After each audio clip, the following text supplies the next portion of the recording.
नमस्कार दोस्तों, स्वागत है आप सभी का मेरे चैनल संस्कृति से समाधान तक पर। दिवाली का त्योहार बीत चुका है, लेकिन त्योहारों का सिलसिला अभी खत्म नहीं हुआ है। हिंदू धर्म में छठ का पर्व बहुत ही धूमधाम से मनाया जाता है। वैदिक पंचांग के अनुसार हर साल कार्तिक मास के शुक्ल पक्ष की चतुर्थी तिथि से छठ पूजा का आरंभ हो जाता है, जो पूरे 4 दिनों तक चलता रहता है। इन दिनों महिलाएं अपने संतान की लंबी आयु और अच्छे स्वास्थ्य के लिए करीब 36 घंटे का निर्जला व्रत रखती हैं। इसे सबसे कठिन व्रतों में से एक माना जाता है। बता दें कि इस पर्व का आरंभ नहाय खाए के साथ होता है और व्रत का पारण चौथे दिन उगते हुए सूर्य को अर्घ देने के साथ समाप्त होता है। इस पर्व को बिहार, झारखंड, पूर्वी उत्तर प्रदेश, पश्चिम बंगाल, मुंबई, दिल्ली आदि लगभग हिंदुस्तान के काफी जगहों पर मनाया जाता है। आइए जानते हैं इस साल 2024 में कब शुरू हो रहा है छठ का पर्व, इसका मुहूर्त और अन्य जानकारियां। सबसे पहले मैं आपको बताऊं कि नहाय खाए से इस छठ पर्व की शुरुआत होती है। अगर घर में आपके कोई छठ करता है तो ये नियम उन्हें जरूर जानना चाहिए।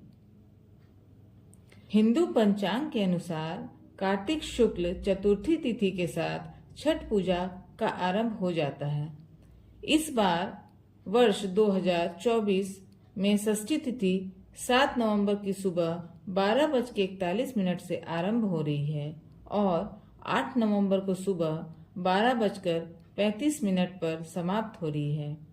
उदया तिथि के आधार पर छठ पूजा 7 नवंबर को मनाई जाएगी। इस दिन शाम के समय सूर्य को अर्घ दिया जाएगा। साल 2024 में छठ का व्रत 5 नवंबर से शुरू हो रहा है।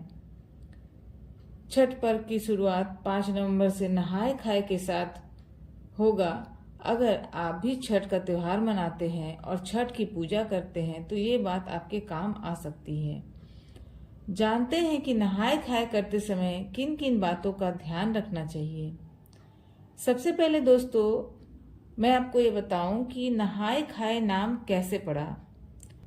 छठ के महापर्व के पहले दिन नहाय खाए मनाया जाता है। यह कार्तिक मास के शुक्ल पक्ष की चतुर्थी तिथि को पड़ता है। जैसा कि नाम से ही समझ आ रहा है, इस दिन छठ व्रत रखने वाले श्रद्धालु स्नान करके भोजन करते हैं। आम दिनों में भी लोग स्नान करके भोजन करते हैं, लेकिन इस दिन कुछ विशेष रीति रिवाज और नियमों का पालन करना पड़ता है, इसलिए इसे नहाय खाए का नाम दिया गया है। नहाय खाए करते समय कुछ बातों का ध्यान रखना विशेष आवश्यक होता है, जिससे छठ मैया का पूरा आशीर्वाद प्राप्त हो सके। नहाय खाए वाले दिन अपने घर को पूरी तरह से पहले साफ कर लेना चाहिए। सुबह उठकर नदी, तालाब, कुएं इत्यादि में नहाकर साफ कपड़े धारण करने चाहिए। यदि आपके निकट गंगा नदी है तो प्रयास यह करना चाहिए कि उस दिन गंगा का स्नान जरूर हो जाए। अगर गंगा नदी तक नहीं जा पाए तो अपने ही घर की बाल्टी में गंगा जल डाल के जरूर से स्नान करना चाहिए। ऐसा करना शुभ माना जाता है। साफ सफाई पे विशेष ध्यान देना चाहिए। पूजा की किसी भी वस्तु को जूठे या गंदे हाथों से नहीं छूना चाहिए।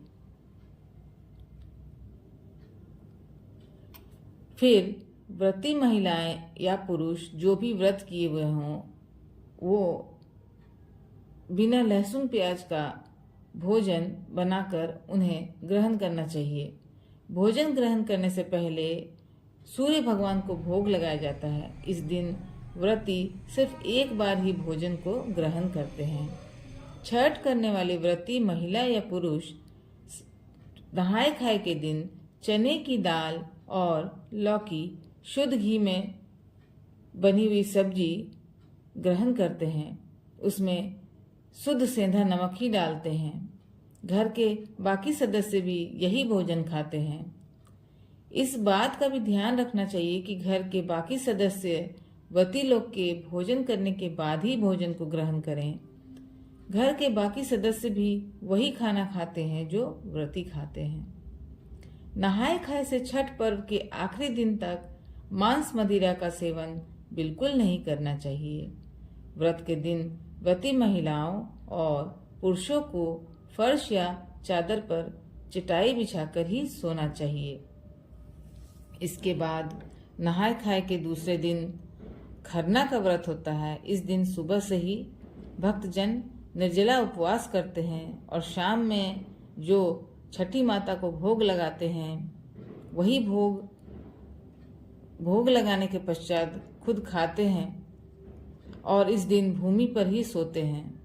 फिर तीसरे दिन भर निर्जला उपवास होता है और शाम में सूर्य भगवान को अर्घ दिया जाता है। फिर इसके पश्चात फिर रात भर जमीन में सोकर रात काटते हैं व्रती।